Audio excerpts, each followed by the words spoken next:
Hello and welcome to Twist List. Today we are looking at 10 interesting facts about crucifixion. Crucifixion is arguably the cruelest form of execution. When we read ancient sources, it is hard to distinguish the practice of crucifixion from other similar punishments like impalement. The Romans learned it from their neighbors and used it especially in the provinces, mostly to discipline their subjects and discourage rebellions. Little did the Romans imagine that the crucifixion of a humble Jew in a lost corner of their territory would give the crucifixion an enduring fame. At number 10 we have crucifixion in Persia. Many ancient rulers used crucifixion to send a message to their subjects about the things they should not be doing. During the reign of Persian King Darius I, (522 to 486 BC), the city of Babylon dismissed the Persian authorities and revolted against them around 522 to 521 BC. Darius launched a campaign to recapture Babylon and laid siege to the city. The gates and walls of Babylon held for 19 months until the Persians broke the defenses and stormed the city. Herodotus, Histories 3.159, reports that Darius stripped away the wall of Babylon and tore down all its gates. The city was returned to the Babylonians, but Darius decided to send a message that revolts would not be tolerated by crucifying 3,000 of the highest-ranking Babylonians. The ninth spot on the list is occupied by crucifixion in Greece. In 332 BC, Alexander the Great captured the Phoenician city of Tyre, which was being used as a naval base by the Persians.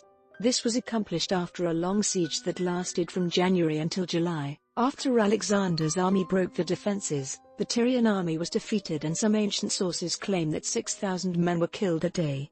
Based on Greek sources, the ancient Roman writers Diodorus and Quintus Curtius reported that Alexander ordered the crucifixion of 2,000 survivors of military age along the beach.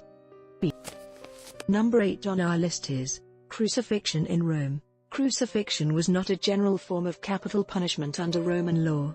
It was only allowed under specific circumstances. Slaves could be crucified only for robbery or rebellion. Roman citizens were immune to crucifixion unless they were found guilty of high treason. However, during later imperial times, humble citizens could be crucified for specific crimes.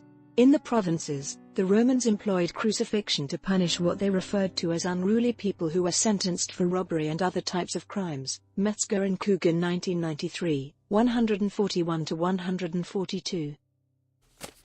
At number 7 we have Spartacuss's Revolt. Spartacus, a Roman slave of Thracian origin, escaped from a gladiator training camp in Capua in 73 BC and took about 78 other slaves with him. Spartacus and his men exploited the pathological concentration of wealth and social injustice of Roman society by recruiting thousands of other slaves and destitute country folks. He eventually built an army that defied Rome's military machine for 2 years. Roman general Crassus ended the revolt, which was the setting for one of the most famous cases of mass crucifixion in Roman history. Spartacus was killed, and his men were defeated. The survivors, more than 6,000 slaves, were crucified along the Via Appia, the road between Rome and Capua. Number 6 on the list is crucifixion in the Jewish tradition. Although the practice of crucifixion is not explicitly mentioned in the Hebrew Bible as a Jewish form of punishment, it is suggested in Deuteronomy 21.22-23, and if a man have committed a sin worthy of death, and he be to be put to death, and thou hang him on a tree, his body shall not remain all night upon the tree, but thou shalt in any wise bury him that day. In ancient rabbinic literature, Mishnah Sanhedrin 6.4, this was interpreted as the exposure of the body after the person was killed. But this view contradicts what is written in the ancient temple scroll of Qumran, 64.8, which says that an Israelite who commits high treason must be hanged so that he dies. Jewish history records a number of crucifixion victims. Perhaps the most notable is reported by the ancient Jewish writer Josephus, Antiquities 13.14, the king of Judea Alexander Jannaeus, 126-76 BC, crucified 800 Jewish political enemies who were considered to have committed high treason. The fifth spot on the list is occupied by the position of the nails. The idea that the nails pierce the victim's palms is the dominant image we get from painters and sculptors who have represented the crucifixion of Jesus. Today, we know that nails through the palms are unable to support the body weight and likely to strip out between the fingers. Therefore, it is possible that the upper limbs of the victim were tied with ropes to the crossbeam to provide additional support. There is, however, a simpler solution. The nails could be inserted between the ulna and the radius rather than the palms.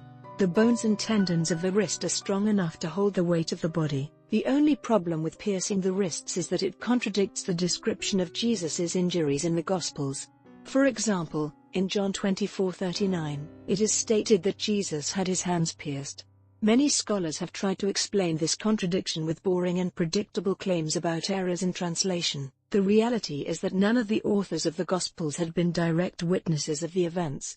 The earliest of the Gospels, the Gospel of Mark, dates to circa AD 60 to 70, about a generation after Jesus' crucifixion, so it is not reasonable to expect a high degree of accuracy in such details.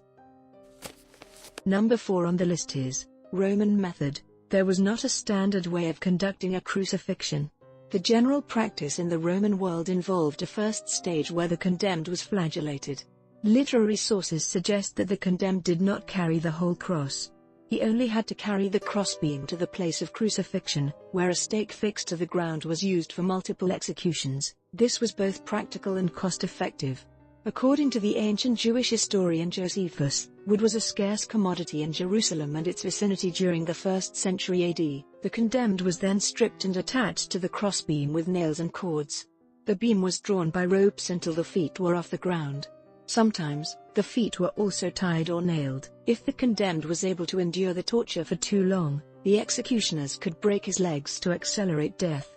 The Gospel of John, 19.33-34, mentions that a Roman soldier pierced the side of Jesus while he was on the cross, a practice to ensure that the condemned was dead. At the third place we have causes of death. In some cases, the condemned could die during the flagellation stage, especially when bone parts or lead were added to the whips. If the crucifixion occurred on a hot day, the loss of fluid from sweating coupled with the loss of blood from the flagellation and injuries could lead to death from hypovolemic shock. If the execution occurred on a cold day, the condemned could die from hypothermia. Neither the traumas caused by the nail injuries nor the bleeding were the prime causes of death. The position of the body during the crucifixion produced a gradual and painful process of asphyxiation. The diaphragm and intercostal muscles involved in the breathing process would become weak and exhausted. Given enough time, the victim was simply unable to breathe. Breaking the legs was a way to accelerate this process. At the second spot is forensic evidence. Analysis of the bones of a crucifixion victim published in the Israel Exploration Journal has revealed a form of crucifixion that is rarely displayed on paintings or mentioned in literary sources. In this case, the bone injuries showed that the nails penetrated the side of the heel bone, rather than the traditional position of the legs that we see in many depictions of crucifixion victims. The study suggests that the victim's legs straddled the vertical shaft of the cross, one leg on either side, with the nails penetrating the heel bones. This study also explains why the remains of crucifixion victims are sometimes found with the nails. Apparently, the condemned man's family found it impossible to remove the nails, which were normally bent due to the hammering, without destroying the heel bone. This reluctance to inflict further damage to the heel led to his burial with the nail still in his bone, and this, in turn, led to the eventual discovery of the crucifixion. And finally, at number 1, abolition by Emperor Constantine. Under the Romans, Christianity underwent a surprising transformation. It started as an offshoot of the Jewish religion, turned into an outlaw cult, became a tolerated religious expression, developed into a state-sponsored faith, and finally became the hegemonic religion of the late Roman Empire. The Roman Emperor Constantine the Great, AD 272-337, proclaimed the Edict of Milan in AD 313, decreeing the tolerance of the Christian faith and granting Christians full legal rights. This crucial step helped Christianity become the official Roman state religion. After centuries of practicing crucifixion as a torture and execution method, Emperor Constantine abolished it in AD 337, motivated by his veneration for Jesus Christ. Thanks for watching. If you enjoyed this video and would like to see more, then please hit the subscribe button.